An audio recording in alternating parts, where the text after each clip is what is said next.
श्री सद्गुरु महाराज की जय। महर्षि में ही अमृत बानी, ईश्वर का भजन शीघ्र करो। बंदो गुरु पंज कंज कृपा सिंधु नररूप हरि, महामोहतम पुंज जासु वचन रवि करे न करे। प्यारे लोगों, संत पलटू साहब ने कहा है, भजन आतुरी कीजिए और बातन में देर, और बातों में देर लगाओ पर भजन में देर मत करो। भजन खूब करो, करते जाओ करते जाओ।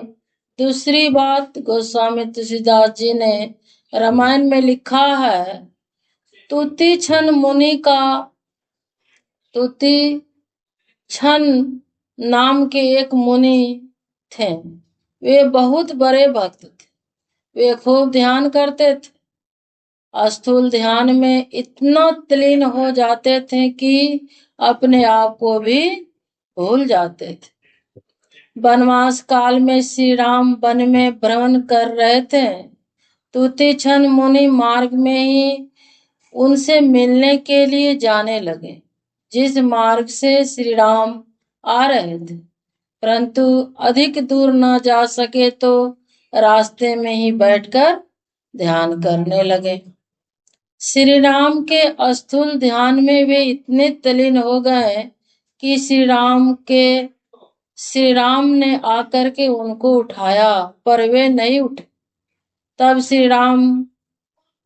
श्री राम ने अपने योग बल से देखा कि वे मेरे त्रिभुजी रूप का ध्यान कर रहे हैं। उस रूप को इनका ध्यान नहीं हट रहा है।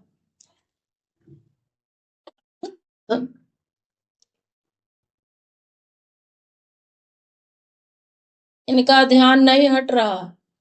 तब श्री राम ने अपने रूप को बदल करके चतुर्भुजी रूप कर दिया। रूप के बदल जाने पर जैसे मनियार सर्प का मणि खो जाने से व्याकुल हो जाता है, उसी तरह मुनि ने व्याकुल होकर के आंखें खोली तो श्री राम को अपने सामने खड़ा देखा। ध्यान में जो लीन हो जाते हैं, उन्हें बाहर में क्या हो रहा है कुछ मालूम नहीं पड़ता। यहाँ तक कि अपने देह की भी सुधि नहीं रहती। संतों ने बताया है, भक्ति में दृष्टि योग वाला ध्यान साधना खास चीज है। बिंदुनाद महालिंग शिव शक्ति निकेतनम, दे शिवालय प्रतोत सिद्धि सर्वदेही नाम। यह शरीर आपका शिवालय और ठाकुर बाड़ी भी है। शिवालय का अर्थ है कल्याण करने वाला। घरनाद ध्यान में, बिंदुनाद ध्यान में लगे रहेंगे तो तुम्हारी सांसारिक सभी आवश्यकताओं की पूर्ति होती रहेगी। यह भीतर की बात है, बाहर की नहीं। नाद ध्यान में मन तभी विकारों से रहित हो जाता है। इसलिए बिंदु ध्यान और नाद ध्यान संत मत की खास चीज है। शांति पाने का जो मार्ग संतों ने बताया है, वो यही है। गुरु से युक्ति जानकर जो भक्ति करेंगे, उसे सांसारिक वस्तु की कोई कमी नहीं रहेगी। परमात्मा की ओर उसकी गति हो जाएगी। गुरु के बतावे बिंदु ध्यान और नाद ध्यान हम लोग करते रहें। बिंदु ध्यान की एकाग्रता जैसी होती है कि बिंदु को छोड़ करके दृष्टि दूसरी ओर न जाए। एक ही ओर दृष्टि को लक्ष्य पर टिकाए रखना बिंदु ध्यान है। बिंदु ध्यान करने से नाद को पकड़ने की शक्ति आ जाएगी। बिंदु में तहनाद बोले, रहने दिवस सुहावन। संत पलटू दास।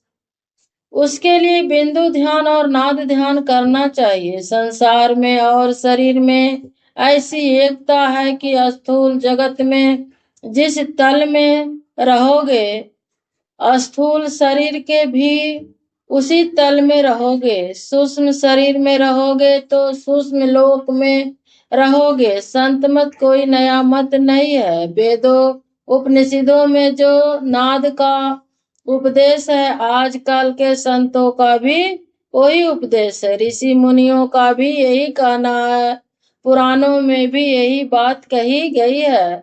ध्यान करते करते होते होते सबसे पहले अपनी पहचान होती है।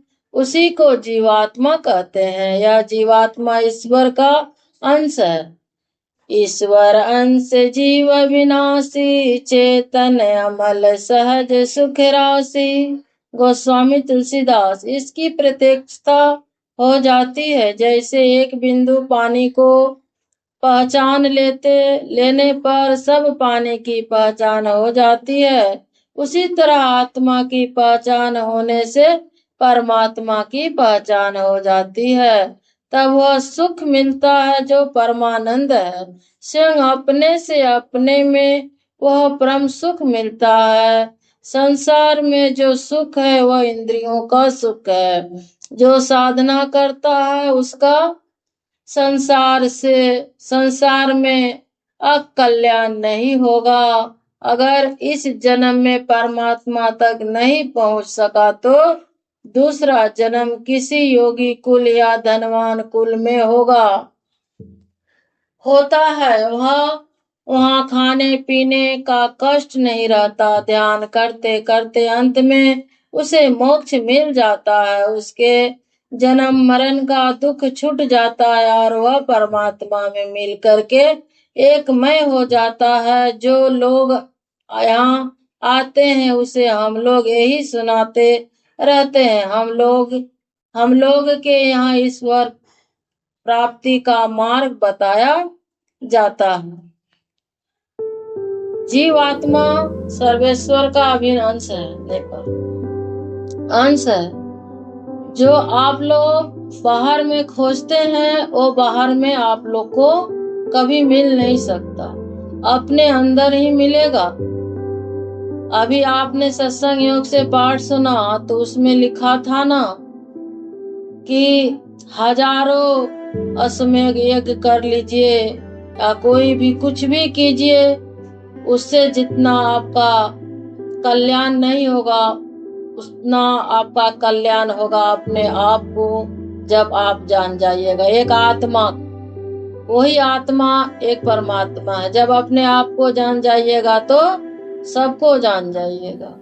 इसके लिए बाहर भटकने से आत्मा का ज्ञान नहीं होगा। अपने अंदर धंसना पड़ेगा और अपने अंदर जब तक आप नहीं खोजेंगे तब तक आपका कल्याण नहीं होने वाला। इसी के साथ अपने वाणी को मैं विराम दे रही हूँ। बोलिए प्रेम से श्री सद्गुरु महाराज।